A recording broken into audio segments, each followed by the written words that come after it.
la capitale du Cameroun n'est aucune femme sur 8 maires. Pourquoi? Parce qu'il faut le dire. J'ai dit, nous allons nous dire des vérités. Il faut que le Cameroun se relève. On ne peut plus. Ça ne peut pas continuer. Sur 8 maires à Yaoundé, 6 sont monsieur, mademoiselle. 6 sont Woubi. Non, suivez. Non, nous allons parler aux Camerounais.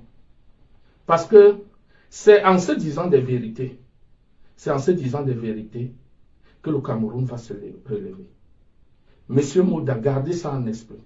Lorsque dans un pays, le seul critère d'intelligence est de livrer le petit trou par où sort la mer, on comprend que toutes les décisions que prendront les 7 dirigeants vont sentir la merde.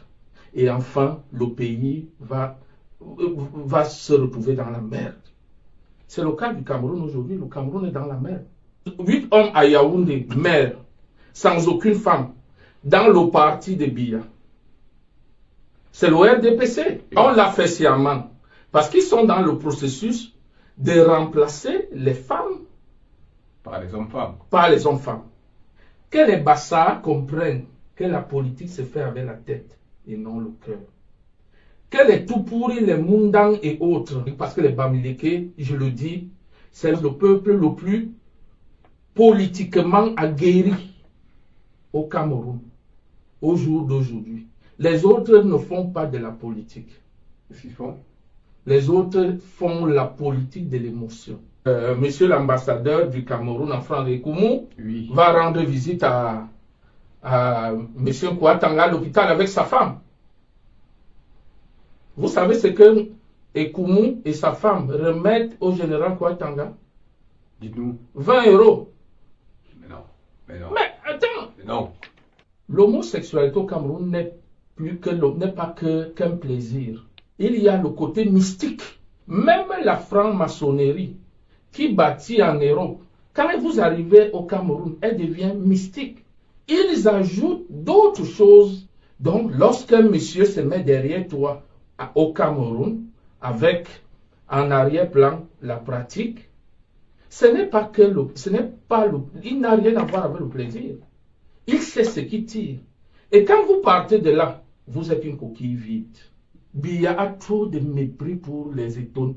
Quand on parle du bien pour le Cameroun, laissez les histoires de tribalisme de côté. Je vois des gens sortir les notes aujourd'hui signées de Charles Lassalle, signées de Gilbert Andjé Tchougui sur quelle tribu aurait fait ça. Les mêmes notes, je les ai vues en 2018. Dès que Paul Biya a été installé, les notes ont disparu. Biya applique le testament de Louis-Paul Odjoula au Cameroun.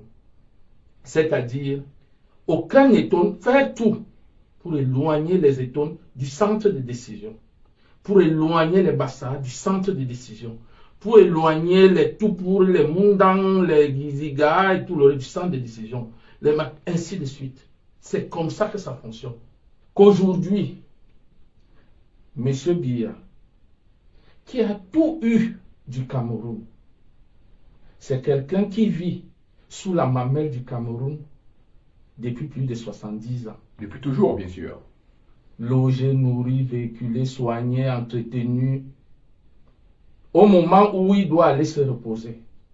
Vous vous rendez compte, M. Moda, que Biya vient proposer ce pétrole contre une élection parce qu'il veut verrouiller effectivement la succession.